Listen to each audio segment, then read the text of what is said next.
Hello बच्चों, क्या हाल चाल। सभी लोग ठीक हो। देखिए, आज मैं क्लास 9th का बायोलॉजी का चैप्टर 1 का अपनी वीडियो का पार्ट 2 लेके आया हूँ, जिसका नाम है उस चैप्टर का cell, fundamental unit of life. ठीक है। पिछली वीडियो में आपको मैं बताया था सेल की डिफिनीशन, सेल की स्ट्रक्चर, ये सारे बेसिक चीज़ों को मैंने डेरिवेशन किया था, आपको बताया था। इस वीडियो में आपको सेल में कौन कौन से ऑर्गेनेल्स का क्या क्या नाम है, उसका फंक्शन क्या है, ये मैं आपको बताऊंगा। तो आइए चलिए देखा जाए अपनी इस वीडियो में कि किस बॉडी के सेल के उस ऑर्गेनेल्स को क्या क्या कहा जाता है। तो देखिए, सबसे पहले हम लोग शुरू करेंगे सेल के न्यूक्लियस से। न्यूक्लियस से सबसे पहले शुरू करेंगे कि ये न्यूक्लियस का काम क्या होता है। न्यूक्लियस, देखिए ये न्यूक्लियस राउंड शेप में होता है, जिसके बीच बीच में आप देखेंगे कि छिद्र पाए जाते हैं, पोर पाए जाते हैं। दैट इज कॉल्ड न्यूक्लिक पोर या न्यूक्लियर पोर। ठीक है, इसको हम न्यूक्लियर पोर कहते हैं। ये छिद्र होते हैं। ठीक है, इसका काम ऑस्मा रेगुलेशन के लिए किया जाता है। ठीक, उसके बाद न्यूक्लियस को हम ये जानते हैं, इसको कहा जाता है brain of the cell. Brain of the cell, nucleus is known as brain of the cell. Nucleus बच्चों याद रखिएगा, सेल की ये जो कोशिकाएं होती हैं उनकी ब्रेन मानी जाती है। क्यों ब्रेन माना जाता है? क्योंकि ये कंट्रोल करते हैं पूरे कोशिकाओं पे। ये सभी जो ऑर्गेनेल्स हैं न्यूक्लियस के सेल के अंदर, न्यूक्लियस उन ऑर्गेनेल्स को कार्य समझाता है, काम को डिवाइड करता है कि फला ऑर्गेनेल्स ये करेगा, ये ऑर्गेनेल्स ये काम करेगा। तो उसके बाद ब्रेन ऑफ द सेल के बाद न्यूक्लियस को याद रखिएगा, ब्रेन ऑफ द सेल है। क्वेश्चन इस तरह से कॉम्पिटिटिव लेवल में आता है।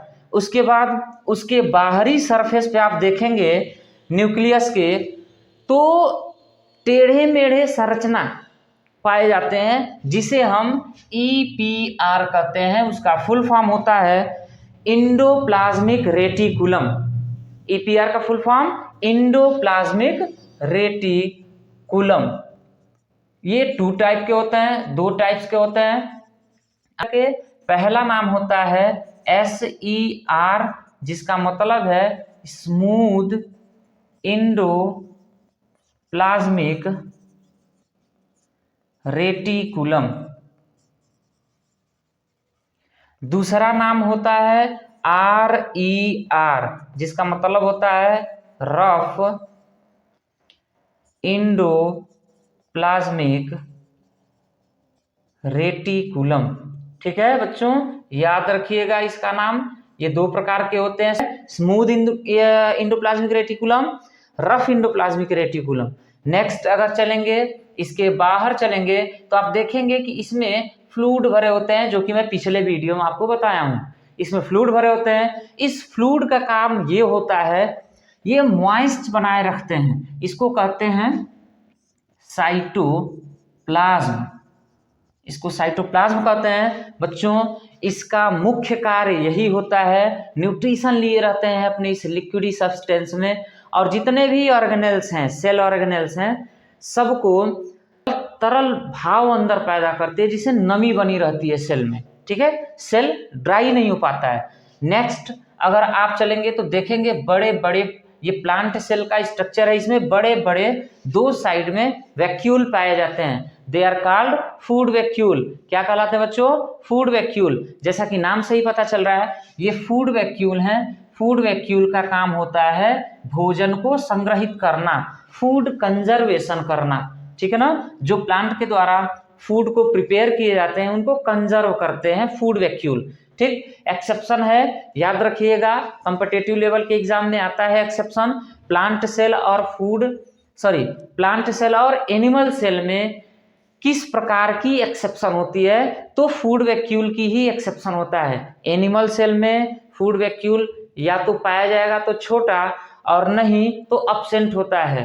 और प्लांट सेल में फूड वैक्यूल लगभग 80 से 90% ये जो सेल की स्ट्रक्चर है पूरा कवर अप किया रहता है। 80 से 90% पूरे सेल के अंदर कवर किया रहता है, याद रखिएगा। नेक्स्ट है, इसी इंडोप्लाज्मिक रेटिकुलम पे आप देखेंगे तो छोटे छोटे दाने लगे रहते हैं, छोटे छोटे जो ये ब्लैक कलर की स्पॉटिंग आपको दिखाया जा रहा है, दे आर कॉल्ड राइबोसोम। इसको राइबोसोम कहते हैं। और राइबोसोम का वर्क क्या होता है बच्चों? राइबोसोम का वर्क होता है, फंक्शन है प्रोटीन सिंथेसिस का फंक्शन ये करता है। प्रोटीन सिंथेसिस का फंक्शन करता है। राइबोसोम क्या करता है? प्रोटीन सिंथेसिस का काम करता है। फूड जो भी बनाए जाते हैं प्लांट के द्वारा या एनिमल के बॉडी में जो सेल पाए जाते हैं उनके द्वारा, यही राइबोसोम प्रोटीन सिंथेसिस करता है, प्रोटीन को बनाता है। ठीक पे माइटोकांड्रिया पे, माइटोकॉन्ड्रिया बच्चों, माइटोकांड्रिया देखेंगे तो ये इसका ये कटा हुआ है, इसका जो है एलएस या टीएस, इसका जो स्ट्रक्चर अगर देखेंगे तो ये टेढ़े बेढ़े उंगली की समान इसमें धसे हुए संरचना दिखाई देंगे। उंगली की समान ये संरचना दिखाई देती है, ठीक है, उंगली की समान धसी हुई संरचना होती है।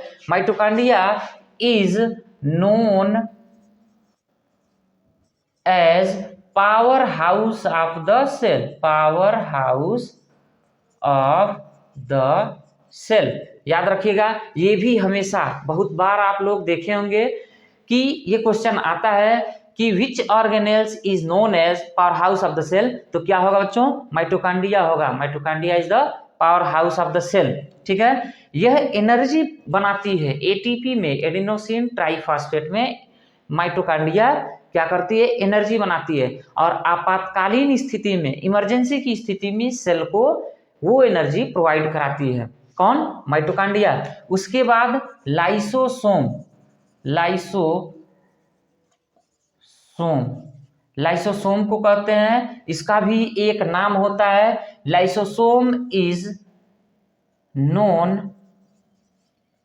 नोन एज, लाइसोसोम को क्या बोलते हैं? Suicidal bag of the cell, ठीक है बच्चों। Lysosome is known suicidal bag of the cell, ठीक है। याद रखिएगा, जब कभी सेल, जब सब सेल क्या होती है? डेड होती है, या सेल की कोई ऐसी स्थिति आती है कि जब यह खराब होना शुरू हो जाता है तो लाइसोसोम के ये जो बैग होते हैं ये फट जाते हैं, और फटने के बाद इनमें से डाइजेस्टिव एंजाइम सेक्रेट होते हैं और पूरे सेल को डाइजेस्ट कर जाते हैं, अपने ही सेल को पूरी तरह से डाइजेस्ट कर जाते हैं। इसी वजह से इसको, लाइसोसोम को हम क्या बोलते हैं? Suicidal bag of the cell, ठीक है ना। तो उसके बाद गोल्गी कॉम्प्लेक्स है। गोल्गी बॉडी को कैमिलो गोल्गी ने सर्च किया, याद रखिएगा, Camillo Golgi is the father of Golgi complex. तो ये वीडियो हमें आशा है कि आपको बड़े अच्छे से समझ में आई होगी।